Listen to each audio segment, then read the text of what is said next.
This episode is brought to you by Neo Books and Coffee. Neo Books and Coffee is an independent bookshop and coffee bar housing a wide collection of both English and Arabic books, and a coffee bar that serves and sells the finest quality coffee beans and exquisite teas. This is Wafa Al-Abaidat. You're listening to the Women Power Podcast, a subsidiary platform to the Women Power Summit, the largest event in MENA, with the aim of empowering women and helping them achieve their absolute highest potential. Each week on the Women Power Podcast, you will hear honest, vulnerable, authentic, real conversations from inspiring women. These women will share their experiences and stories into what it takes to build a successful business and career. The podcast will share insight and inspiration and hopefully inspire action and lead. Saana Azzam is an international speaker, public speaking coach, author, co-founder of the tech platform Experts Market, and CIO of the leading speakers bureau in the Middle East, MENA Speakers. The company is a UAE-based MCs and Speakers bureau that educates, engages, and empowers by connecting speakers, MCs, and trainers to events, companies, and governments around the world. The company received the Best Speakers Bureau Award in the Middle East in 2019 and 2020. Welcome, Saana. How has COVID been for you the last couple of months?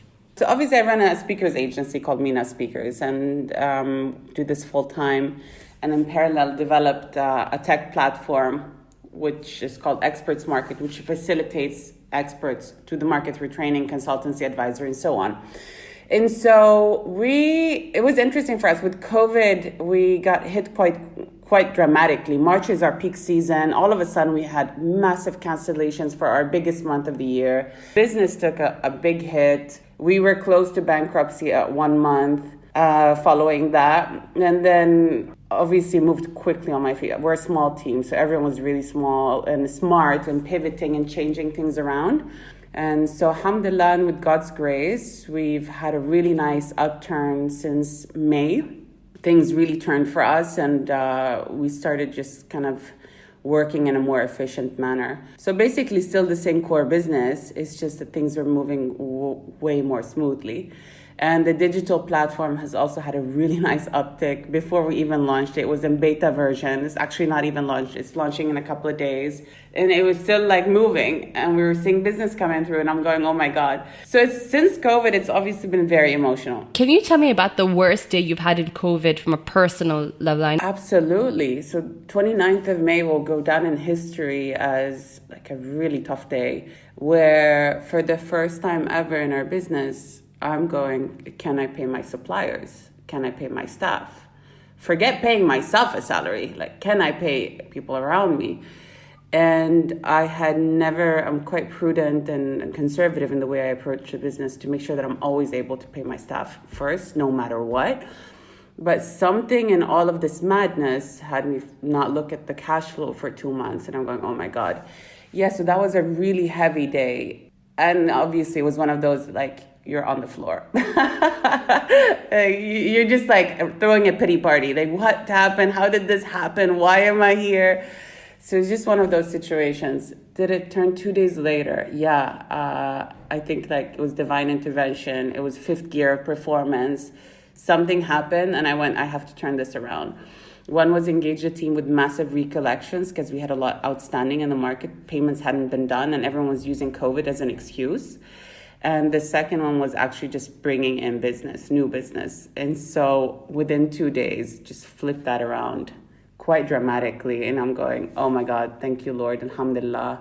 Did you have to make some of those calls yourself? Full on, guns blazing. I was just like, this has to work. And I don't care how. If I'm knocking on doors, I'm doing it because it just has to work. And so managing cash flow is just one of these things that's always been on top of my agenda, but now even more so, just has to work out.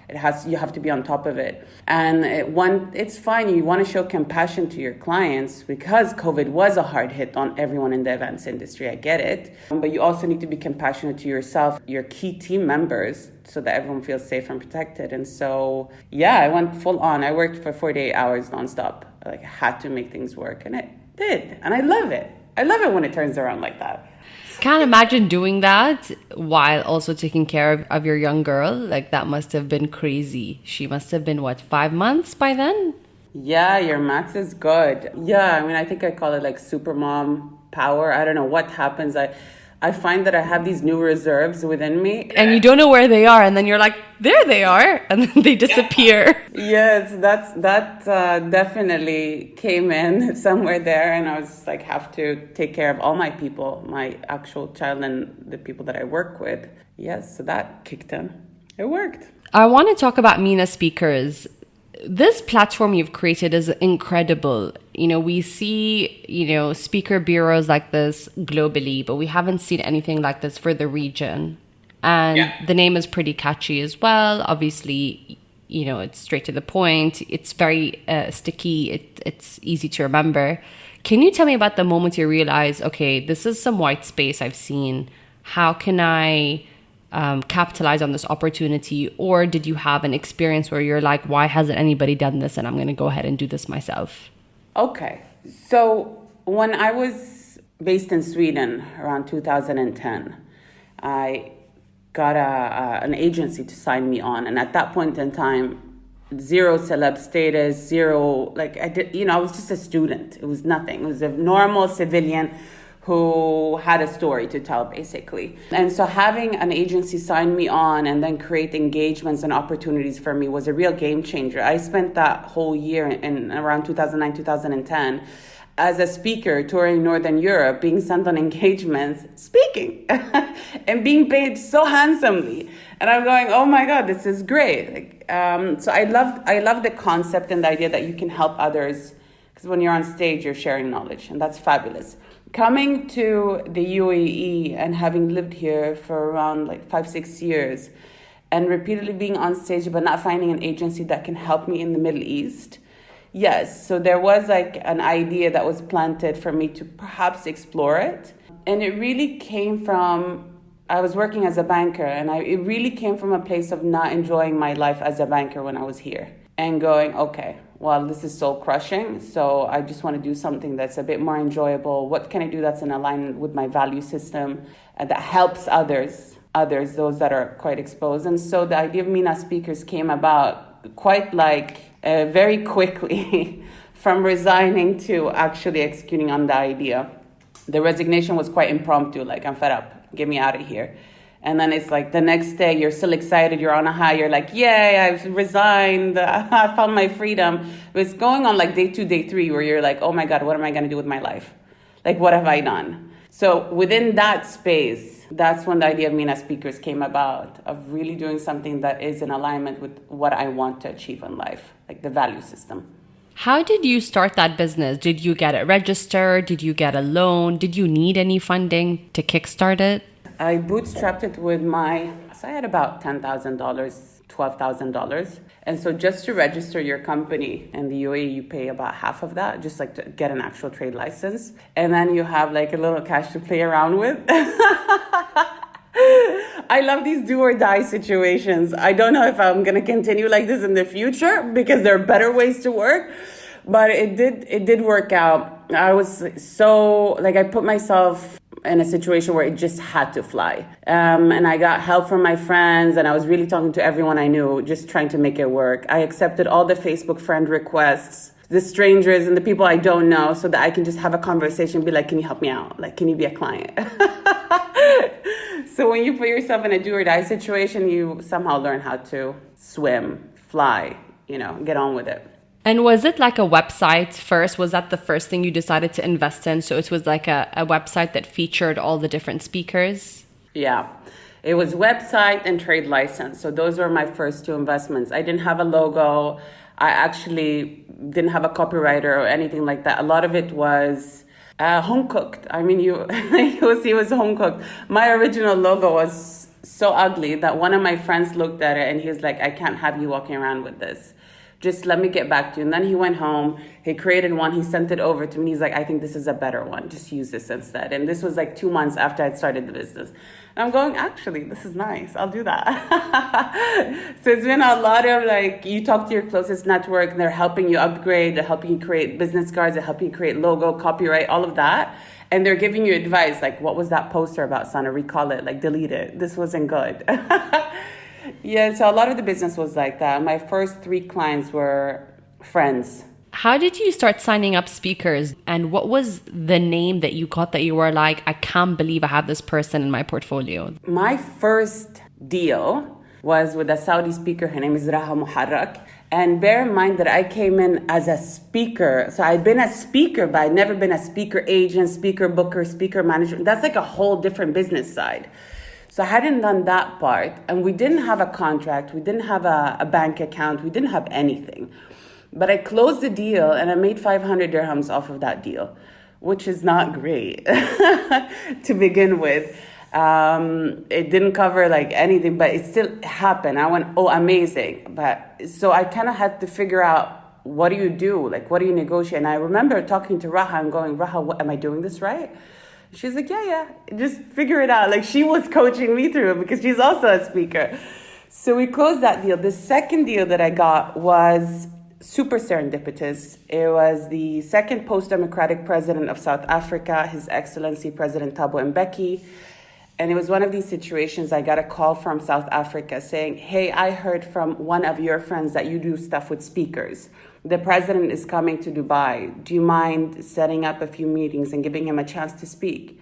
I'm like, yeah, sure. I'll do that. No problems. I didn't know what I was doing. I had no idea, but I had a week. I was like, okay, figure it out. Hit the ground running, started pulling some strings, asking for advice, asking for help, trying to kind of figure this out. And so my second deal was with the second post-democratic president of South Africa, His Excellency Thabo Mbeki, the guy that came after Nelson Mandela. If you are doing events or corporate events, these are my speakers, connect with us. How was the feedback been in the beginning? We never pay for speakers. Why should we pay for speakers? Oh yeah, really? So you're paying for the catering, for the room, for the light, for the posters that you're making, but for the expert that spent a lifetime mastering a topic, you're not paying for him or her to show up? Are you for real? So we had to do, it was a lot about educating the market and saying you need to respect that person's expertise, but also if they're gonna show up and bring their A game to you, there should be an energy exchange. And these type of people, they don't need marketing. They already have a tribe. They already have followership. You want them there and really make your event go wow. And so you want to have a contract between you and your speaker. You want to pay them so that they do a great job and that they're committing to this properly. And they'll go, okay, great. It does add a quality assurance element to it. Neo Books and Coffee is a proud sponsor of the Women Power podcast. You can browse their incredible, beautifully curated book selection, build your wish list, and request out-of-stock and unlisted titles with the Neo Books and Coffee app, which is available to download on the Apple and Google Play Store.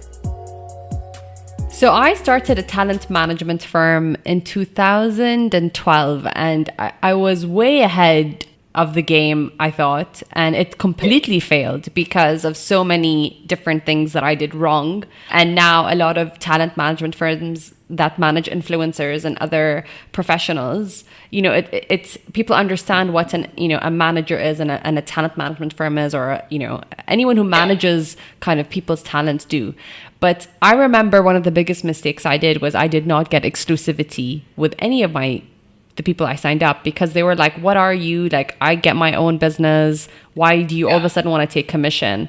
So that was a huge failure on my end. But my question to you is, do you have anybody signed on exclusivity? Is that something you do, or is that something that is not on the table for you? I agree with you, and I actually got this advice repeatedly, like sign them on.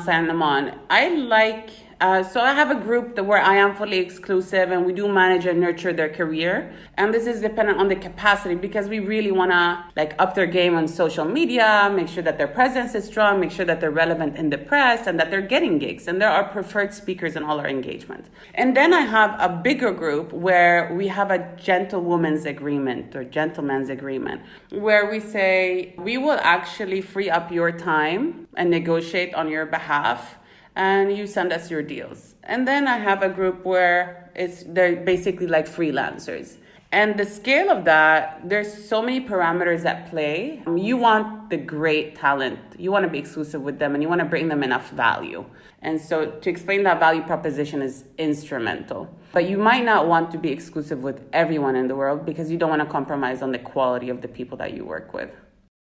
Because they were not exclusive, or maybe some people that you were sending speaker fees to were not exclusive, that clients would go behind your back to speak to them and get them at either for free or a lower rate, and you would look like the villain. Did you ever have that experience? How did you deal with it? Yeah, for sure. So it's a professional speaker, a professional expert or an influencer is going to be so busy that they don't want to be negotiating the T's and C's and doing admin work. Okay, this is where I'm going to meet you. This is the Zoom link and this is the call and this is what I'm going to say. And it's a lot of admin work. And somebody who's hot on the market or actually is busy is not going to want to get involved in that and is going to pass it on to an agency to handle. It's smart. You do what you're good at, which is showcasing yourself, your knowledge, educating people, and let the other people, the business people, handle the business side. And so some of the greatest and smartest speakers around the world, they do that. They have us as their exclusive agency in the Middle East. And then they have a Latin American agency that's exclusive with them there, and a US one. And that's a smart way to work because your core focus should not be looking at the margins that you give for administrative work, which for me feels short-sighted. You want to spread your knowledge and your message to the world, and reasonably you want to do that in as wide scale as possible. Do you ever get overwhelmed, burnt out, tired?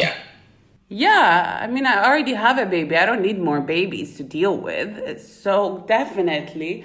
But I also I manage my time. I give people slots. So I'll say, I'll talk to you at 3, send all your messages at 3 p.m. That's when I'll address it. And next set of your bombardment of messages, I'll address them at 6 p.m. Those are your slots today. And I will not respond to anything in between.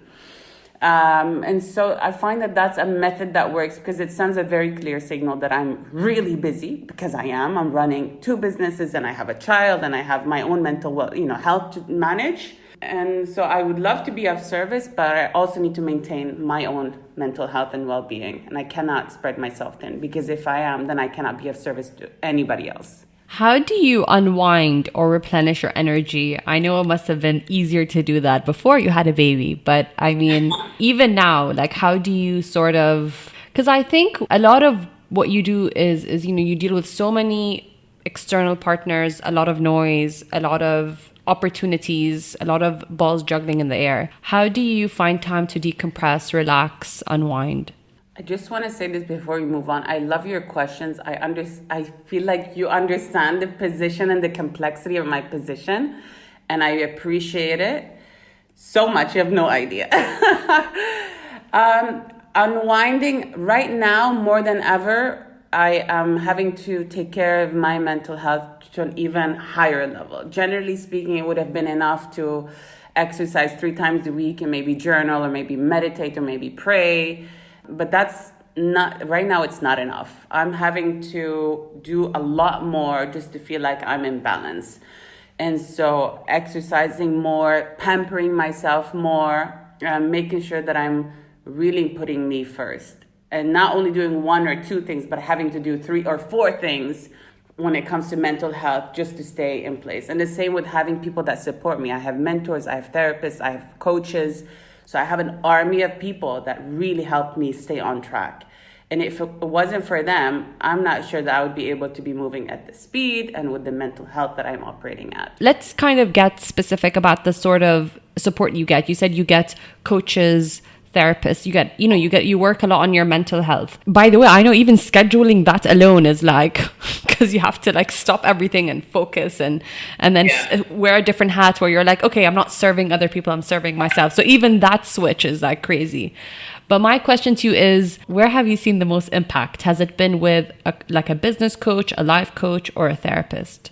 Because I use all of the above. Saana, can I just say, well done. Like, you do all the above. That's amazing. That just shows that you take your wellness so seriously, and you need it. You need it to be in this high intense job. That's amazing. That's such a good investment, a great investment. I'm getting a lot of like great advice, ideas, input. My thinking will only get me so far. I of course need other people's inputs. I'm always listening to feedback. I'm always listening to my team's their opinions, views, ideas, external ideas. And I find inspiration everywhere. And so mentorship is great for business. When it comes to well-being, yeah, I mean, I'm put in a lot of different situations in a day. And whether that's my relationship to my child, to my husband, to my team, with my leadership, to my friends, to my family, these are all different dynamics that I want to manage, and I want to manage well. Like, I enjoy living in peace and harmony with my surrounding. And so understanding myself better makes me just a better person in all these roles. Tell me about your first hire. When did you feel, okay, now is the time for me to hire someone to help me? And how did you grow your team?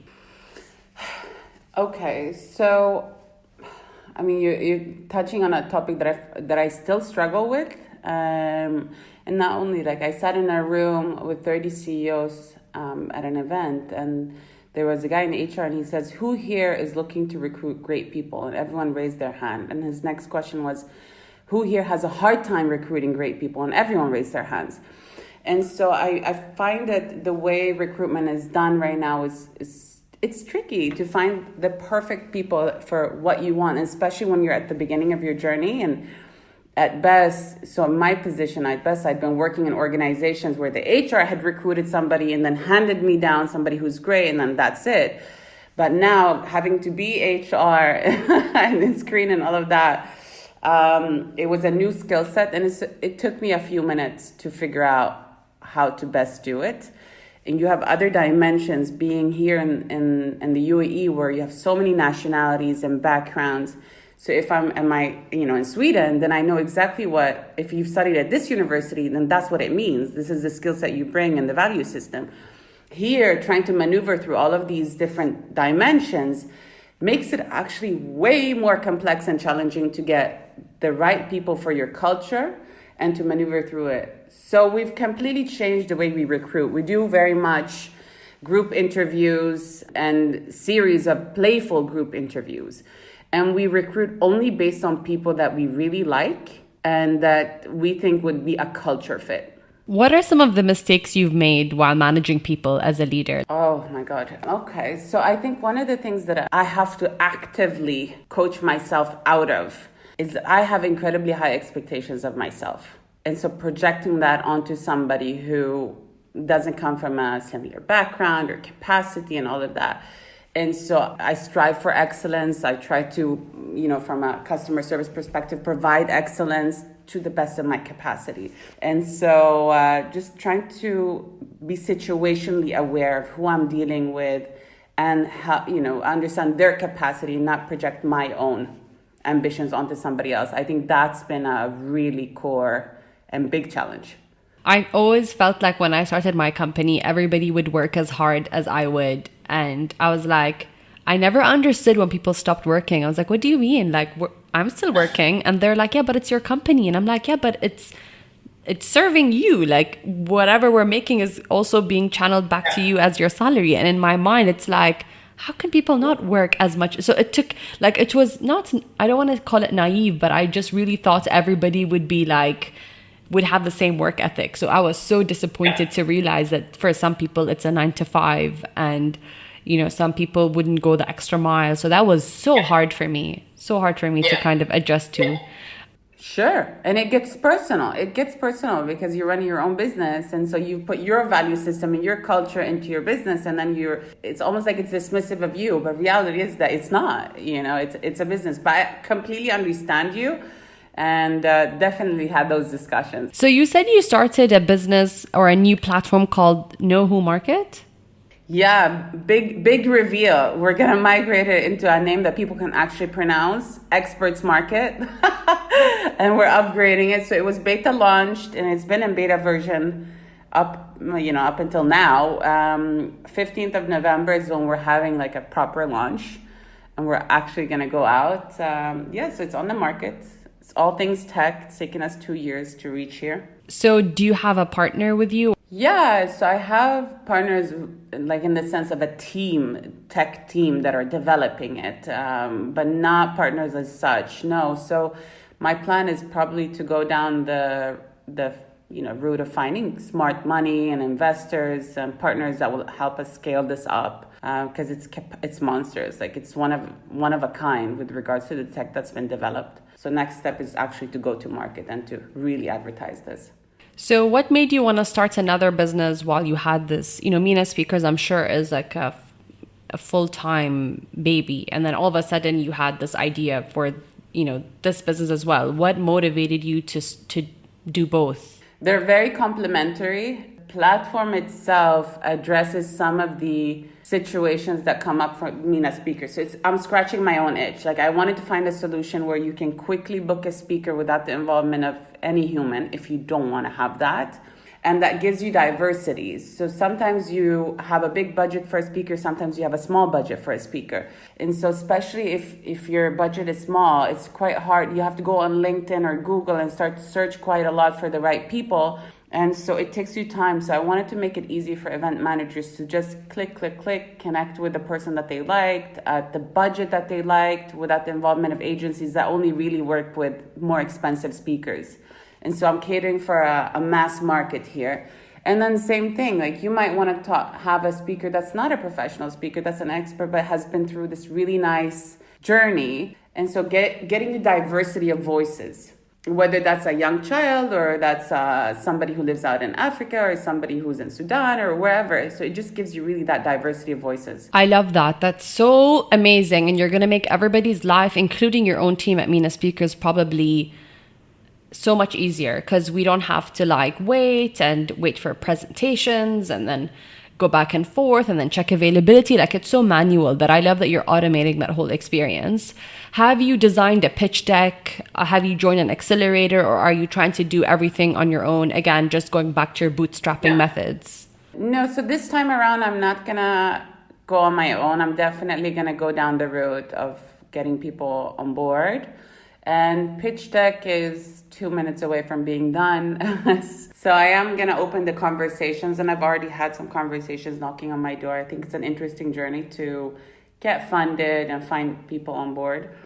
But then again, everyone makes such a big fuss out of it. At the end of the day, it's a sale like any other sale. It just happens to be the sale of my business. What's the big deal? Yeah, so I'm definitely going to go down this route. I'm excited. I'm nervous. It's a new journey and a new frontier for me. But I think if you want to go far, you have to go together. What work have you done to understand the space, or were you already familiar with how things work when it comes to raising funds for a tech platform? No, I'm currently going down this journey of being educated on valuations and having the right valuations. The way I view it is, I think the potential, I know the potential of this is already huge. We created a beta version and we already got clients and we got speakers and we got requests and we had zero marketing spend. And so I'm going, okay, if this is happening with me having done pretty much nothing, it's just a page, then imagine if you do start investing like energy and resources and marketing into it, then it's going to be a massive, it's a game changer. And so no, the journey of pitching is, we just initiated it, and I'm going to be having some really interesting conversations, and we'll see where it takes us. But I think it's going to be a game changer for the region as well, in educating the market of like the knowledge sharing ed tech type of market. MENA Speakers is still, I think, a leader in booking speakers from this part of the world. It's seen as the most professional one and the one that has the most options. It just has a nice kind of global vibe to it, even though it's designed for this part of the world. Have you seen people kind of creep up on you and compete and try to maybe take some of your clients or take some of your own speakers or copy paste exactly what you're doing? Because it is, I feel like without exclusivity, it can be very low barrier to entry. Even with exclusivity, people can just drop you and move somewhere else. Totally, absolutely. And there are like a bunch of different elements here. I mean, I have seen it, and I actually, the second I come across a competitor, I'll be the first one to call and be like, hey, let's grab a coffee. All right. So yeah, if you want to do this, all right, you can do this with me. You can do this on your own, but let's have a chat. It's a complex industry. It really is. and it's not straightforward. I have an abundance mindset, so I'm going to keep moving forward. I'm happy to help other people that are trying to get into my industry in any shape or form, and do a knowledge exchange and collaborations, because I really think that's the way forward. So I've had a lot of these people that want to venture into my industry, and I've said, come on, like, let's work together. Let's do this together instead. Let's see what we can do, whether you want to come in under my umbrella or not. Happy to explore it, because collaboration is the way forward. Has that been successful for you? I know I tried that once with an agency and it backfired. I was bullied in their office and I had to leave. Or I was like, thank you, and I had to leave. So I've tried to reach out to a competitor once and I was severely burned, and I learned to just not. And again, I don't want to say it was naive, but I don't want to be so presumptuous to think everybody wants to collaborate. People just want to do their own thing sometimes, or they want to continue to see you as a competitor. So has that strategy worked for you, where that coffee led to collaboration, or has it backfired? No. The way I view it is, I always would prefer a slow 20 dirham before a quick 50. And why? Because in the bigger scheme of things, we're talking about humans, we're talking about life. And I would love my legacy to be that Saana and her businesses and who she is, she's like a great person that helps other people. And I'm really keen on honoring that. I enjoy winning, misunderstand me correctly. I enjoy working hard and I enjoy succeeding, I do. But at the end of the day, if I can help another human being, whether that's somebody that wants to try to get my market share or not, I'm okay with that. Because the world is so big. There's so many people. And so, no, all good. Let's rise together. We're very proud to announce our collaboration with a brand that we strongly resonate with and are huge fans of. The Woman Power podcast will be sponsored by Neo Books and Coffee for our upcoming season 4. Neo Books and Coffee is an independent bookshop and coffee bar housing a wide collection of both English and Arabic books, stationery, and gifts. Their coffee bar serves and sells quality teas from tea pigs and only the finest Arabica beans. They also have a coffee app available on both iOS and Android devices. The Woman Power podcast is delighted to be working with our new partners and look forward to producing more meaningful content and recognizing our goals together. Watch the space for more exciting details. You wrote a book called Leading Speakers. Tell me about the process of writing this book. Yeah, writing a book is a journey on its own. I didn't really love it. It took 2 years. It was complex, and then dealing with publishers was not an easy task. I spoke to publishers from around the world, from Australia to the US and anywhere in between. And getting the right T's and C's and getting the right partner on board, that was quite a long story. So it took me a while. So even though I had written the book about 2 years ago, but getting the right publisher on board was actually what took a longer time. And so I opted for a local publisher, and she was lovely. It's a she. She's amazing. And she really saw eye to eye with what I wanted to achieve, and I felt like this was the right partner. Your publisher should be your partner to work with. And so we've continued working together on other ventures. Was it a rewarding experience, or did you feel like, yeah, I'm not going to do this again? No, thank you. I understand why other people like to do it. I do. There's an element of catharsis, and it's really nice when you have somebody holding your book and going I really enjoyed reading it. It helped me. I think that sentence drives me to do everything that I do. In any shape or form, just helping people. I think that's a wonderful experience. Did I enjoy writing and rewriting and rereading my book 200 times? No. So yeah, I think editing, rewriting and editing and looking at it and you're like, it's still here looking at me. I can imagine that would be a bit frustrating. And some people, they swing that way. They like it. I don't. I didn't enjoy it. But I'm pretty sure that I'm going to do a second edition that's an enhancement of this. I went, done is better than perfect. Let's just get it out there now. I want to just go back to your earlier career. I know that you mentioned you were a banker before you became a speaker. Can you talk to me about, looking at where you are now, I would never think you would have a banking experience and that would be your industry of choice. Why did you get into banking and what did you learn from that experience? I love the banking industry. I think it's one that strives for excellence, and it taught me how to be a true professional, if that makes sense. It groomed me well, it schooled me well. So I enjoyed that, and to have that element of, I don't know how to call it, but like the professionalism. Like you do respond to all your emails. You try to be prompt. You show up on time. You look groomed. You look well. You have executive presence.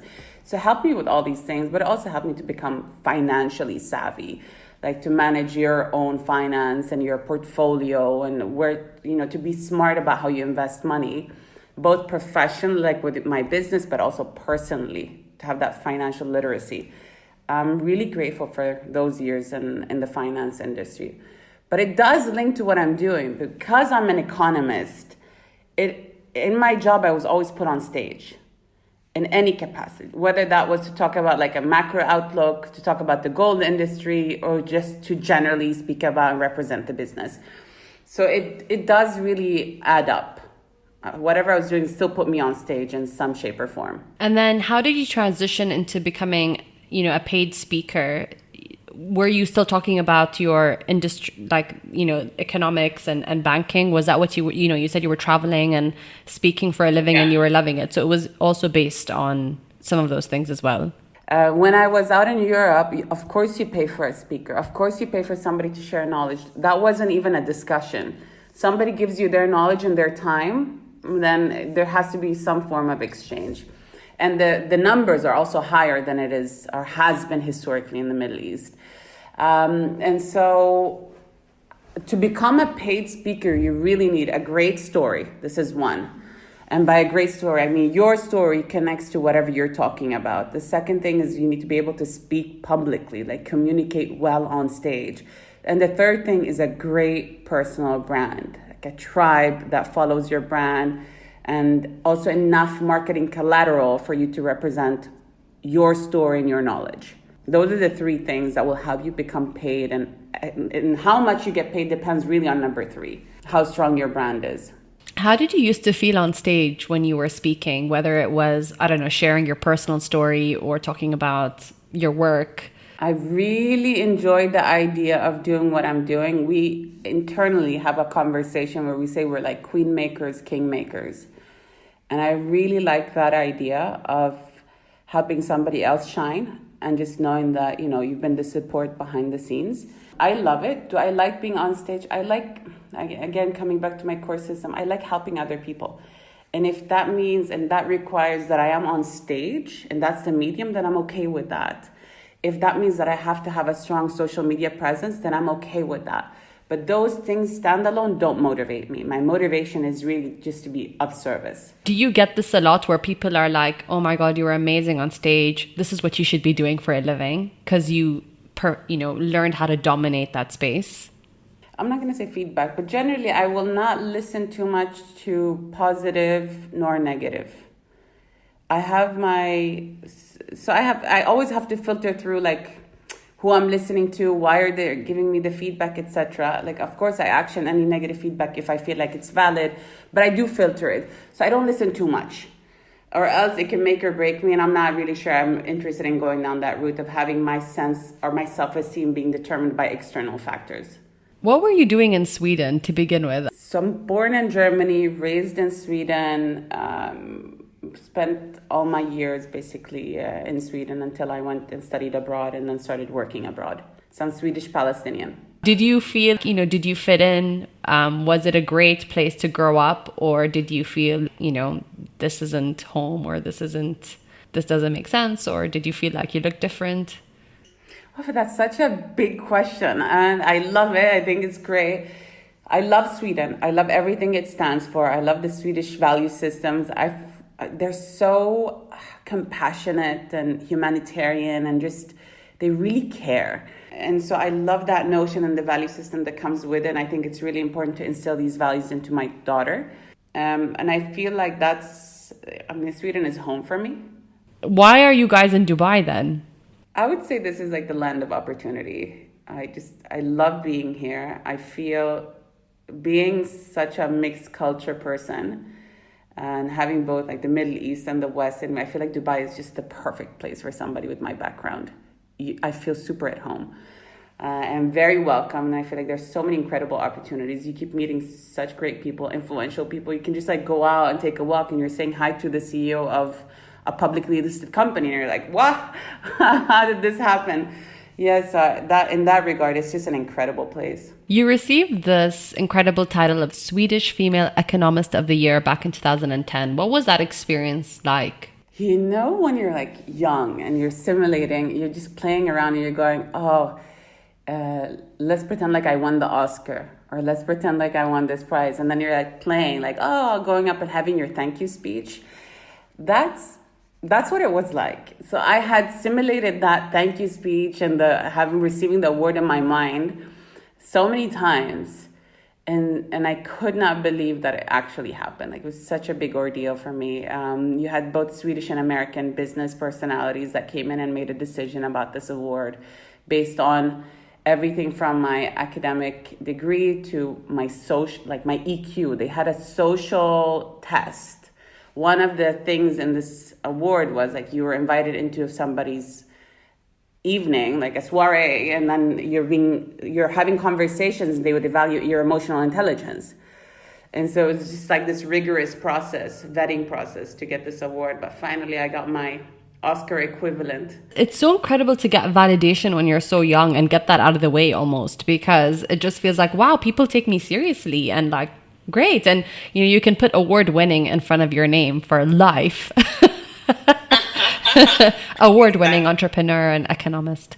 And then you also won, so MENA Speakers received the Best Speakers Bureau Award in the Middle East in 2019. How was that? Like, did that give you the same high as winning the same title in 2010? Or, how good did that feel? So we're not allowed to say this, but I am going to say it anyway. We also got it for 2020. And it's going to be out any second. Probably by the time this interview's out, then it'll be public. So any days it'll be out now. I think it's possibly cooler to win it for your business and with your team than just for yourself. Because you're going, okay, all of us, everyone here has contributed by sending the right emails, making the right calls, making the right, business deals, having the right marketing. Just everything had to work in complete harmony in order for you to outcompete and like to come out as a winner. And I feel like that's an incredible feeling to have so many people involved and that you collectively created this beautiful symphony. Did you celebrate? I know that, when I've had or reached certain milestones, I don't tend to celebrate. And I remember my mother once saying, really stop and take this moment in, because it doesn't come as frequently as you'd like. So take a moment, celebrate. Yeah. And I've still tried to practice taking that moment in instead of saying, okay, what's next? I think we've become really good, and we've created this culture of applauding everything big and small. So the team will always like high five and congratulate each other, depending on if somebody's been like the best salesperson or somebody like did something really nice for the team or closed a deal or whatever. So we end up doing a lot, like many times in a week, because I really want to encourage like this and reinforce good and positive behavior. So we always have like mini celebrations at all times. Do I do a big hoopla? No, I don't think we've done a big hoopla celebrating anything like that yet, but perhaps we should. It's a good idea. So you became a mom earlier this year, so congratulations. How has your life changed as an entrepreneur since you've become a mother? So having Natalie, that's her name, has been, I would say, my biggest achievement to date, and most important and most fulfilling and incredible experience. Just what it's done for the quality of my life and sense of purpose is just really increased. I'm so grateful for her. I love her so much. She's so adorable as well. Has that changed your life as a business owner? I mean, in so many ways. Of course, less time. Of course, an additional responsibility. Of course, I all of a sudden have a completely new job description that requires even more heart and like to be even more gentle. I think the positive impact is that I'm constantly thinking about values now more than ever. Because what values do I want to instill in her? What do I want from her? And this really is translating to me wanting the same for the team, even more so. I want us to have a culture that's like really positive, encouraging, uplifting, where everyone can completely just become the absolute best version. Everyone says this, but I still want to use it. The best version, right? The most confident, strongest, and really autonomous in a sense, independent in a sense. So, having a baby has really made me think even more about values than ever before. Have you had to say no to things that maybe you haven't had to say no to before? I'm tired. Like, I have to sleep earlier. Of course. Like, if I'm out at 10, I'm like, oh my God, look at this. Yay. Have you experienced mom guilt at all? I feel like I'm almost walking around with a constant mom guilt and having to actively just be like, okay, now you're feeling mommy guilt. Can you just park it, put it over there, and then we'll address it later if needed. And so it's almost always there. Because, of course, above anything else, I just want to be there for my daughter and always be with her and take care of her and love her and nurture. And I think that's going to be the case until she's like 50 years old. Like, I don't think that's ever going to change. So it's definitely there. But you have to now actively manage all of these things. How do you set some boundaries between going to work? So I think my ambition, one of the things I was scared about before having a child was like, okay, will my ambition go away? What's going to happen? Because I've always been so career oriented and enjoyed performing my whole life. What's going to happen now? And it was a big question mark. And I find that hasn't changed. I still have dreams and ambitions and goals that I want to achieve. And so that's still there. And it gives me a great sense of fulfillment to be able to be a mother after 6 p.m. But before 6 p.m. during working hours, I am absolutely the entrepreneur, the business owner, the CEO, whatever you want to call it, chief inspiration officer, where I have obligations towards other people and their families. And so I still have to manage that. And like I said, I really divide my day now. So before 6, I'm working from home, but it's business hours and I focus on business. After 6 p.m., it's family time. And then it's time for me to focus on Natalie. From the minute you wake up till 6 p.m., you are working? I'll do a little cameo into like into the nursery and be like, hey, how are you? Like kisses and cuddles. And then I'll go back. And now we're kind of on standby because I think she's going to walk any second now. So I have like all cameras on standby so I can just run out and like record it in case that happens. But aside from that, it is business hours, it's working hours. And I'm treating it as if I'm actually in an office. So I'm in my home office, but I'm treating it as if I'm going to an office. So what time does she sleep? She sleeps at around 9:30. It gives me a few hours to be with her. And we do have like morning cuddles as well. So, yeah. I need to learn from you because it's so hard for me to do like a full working 8 hours away. Like I just feel like I think I'm the problem. Like I'm judging myself in here. Like you can't do that, you know? So I need to be kinder to myself to be able to and give myself permission to work a full working day. I think I might try that and update you and see how that goes. What would be your advice to someone who has a fear of public speaking, but really has an important story to tell and has a mission, a very strong mission? Okay. Breaking news. Most people, even professional speakers, get really nervous before they go up on stage. And the fear of public speaking, we can easily eliminate it. Just sign up for a coaching class. And within a couple of hours, you'll be surprised at what you can achieve. We just need a couple of hours and then that's sorted. So invest in yourself. Can you tell us what's the future plan for MENA Speakers? Like, where are you hoping to take this? Yeah, I mean, I think if you're... our first plan for this year was survive. That was the primary goal. Like, okay, there's a pandemic, just navigate through it and then see what happens. My second goal is to keep grooming and fostering great MENA-based speakers that we can send out to the world more frequently. When it's a normal year, is to ensure that we move from having a speaker on stage every second day to having a speaker on stage every single day. And so that's our goal. If someone wanted to sign up with MENA Speakers, what would be the process? Do they submit? And do you choose everybody or are you selective? You know, do you sometimes say, sorry, this doesn't fit what we're doing?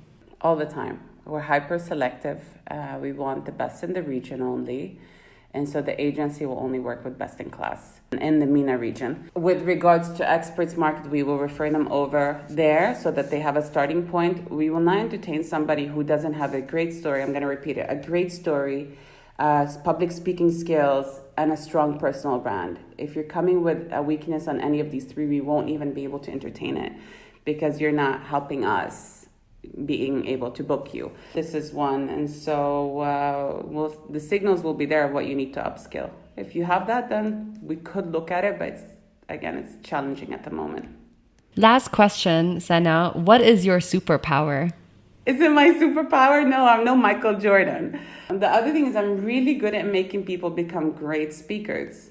You said something so powerful early on, which was, you're a servant leader and you want to help people become leaders and become better and reach their highest potential. And I think that's a pretty awesome, mission to have. But also, I do feel like you're meant to be doing these things. So perhaps that's also what I can say is one of your many superpowers.